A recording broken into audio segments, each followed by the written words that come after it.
Hello everyone, welcome back to another episode of Game of Thrones Winter's Coming. Today we are taking a look at Commander Seg, and he's quite an interesting commander. He's a very highly used commander, at least in terms of PvP fighting, and as you can see he's focused around defense and CC, so he's not terrible either for training grounds, but we will take a look at that right now. As promised, we are going to take a detailed look at Seg, and of course the three groups that we are looking at, or categories, is training grounds, rival leaders and PvP fights. And here you have an overview of Seg's guard skills, and you can see there's a little bit of everything in there. You can see his awakening skill, which we're also going to talk a little bit more about in the PvP fight section. And of course there's his overview about his stats, where it's focused around health and defense, a little bit of attack, but mostly around health and defense. And also has a pretty high rating, which is useful for Reward Memory's Blitz mode at least. So, but let's jump straight into it and see what he has to offer. Training grounds, you would want to put Seg in one of the front rows, mainly because he is focused around being a strong defensive commander, which is always great. Defensive commander always belong in the front row most of the time, unless they have some kind of special ability. For Seg, he has an active skill that stuns all enemies in range for 3 seconds. The range isn't that big, so you would basically have to somehow get the enemy side a little bit grouped together, but it's there. It's considered an AoE skill, but the AoE range is not that great. But 3 second stun is always really great, and it's something worth noting at least. And he also has a passive that gives attacks a 50% chance to stun the enemy for 1 second and give additional damage, and the additional damage is basically just a little bit like, I believe 1k or so, something like that. And I'm not sure how that's calculated, if that's a flat damage or if it's something that basically has to be calculated against the enemy defense and so on. But overall he has some good passive skills, and he's at least decent, if not better than some of the free-to-play infantry commanders. So if you have him, you might be able to use him, or should use him in training grounds. Regarding rival leaders, you would want to put Seg in the mid row front, mostly because, as mentioned before, he's a defensive infantry commander, and he also has a passive that increases his basic defense by a small amount. And in my case, that defense increase would probably put him around or above 12k defense, which is fairly high.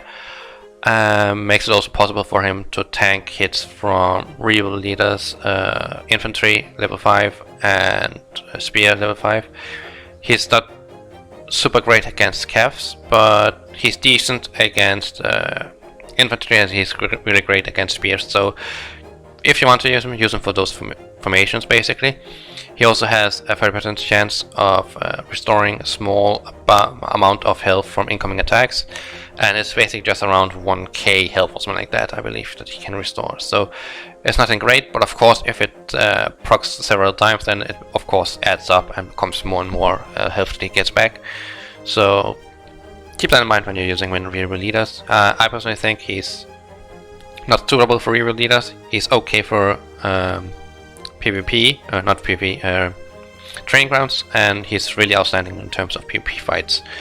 And the main reason for that is that Seg is basically an infantry commander with focus on total attack and defense, as well as training speed, which is something that all three things is something that very active war-heavy accounts are needing. Even accounts that are focusing on events and so on are also needing those things, because a lot of the time the flexibility of having totals allows you to basically counter the enemy more easily.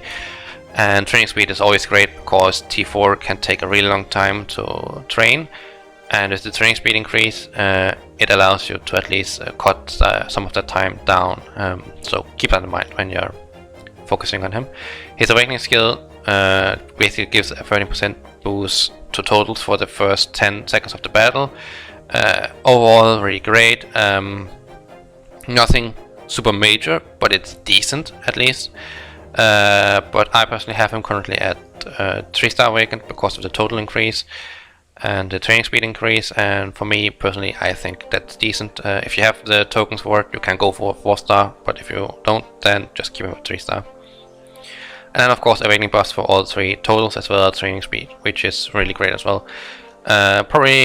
Would probably say that Seg is one of the better low pay commanders that you can get, at least for PvP and events. And he's also decent for rebuild. He's not rebuild leaders. He's not super decent for rebuild leaders, but he can be used. And the same for training grounds. But like I said, also really good for reward memory blitz because he has such a high rating. So yeah.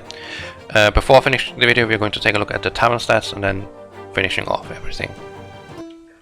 So as usual, we are taking a look at the tavern stats before ending the video, and as you can see, Seg is focused around combat rate and leadership.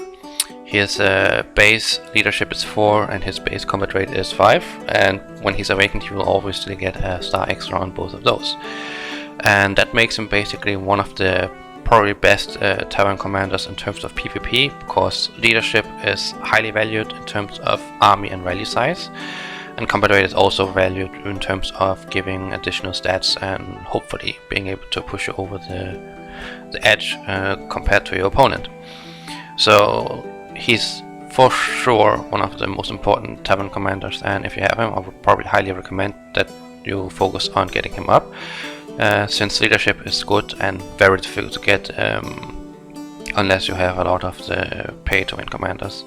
And Seg is one of those commanders that you can actually get somewhat cheapish compared to other commanders, so if you want to invest in him or want to invest in a commander in general, I would highly recommend to go into Seg, since he's an overall all-around good commander for people to take up. We also recently had an update, and in that update it was revealed that we have a new event called Ultimate Tournament coming up. We haven't gotten any information about that, but once we do, I'll probably make an update video. We also got 2 new commanders awakening, so we're going to take a look into that later on. And yeah, hope you liked the video. Like and comment if you want to, subscribe to the channel if you're new. If you want to play the game, the link is down in the description below, and so it is for the Game of Thrones when that's coming Discord group. And if you're interested in the music, you can find the channel I've got it from down on in the description below as well. And yeah, that's kind of it. We have the UC finals soon, so I wish everyone good luck there, and I wish everyone a nice weekend, a good time, and talk to you all soon. Bye bye.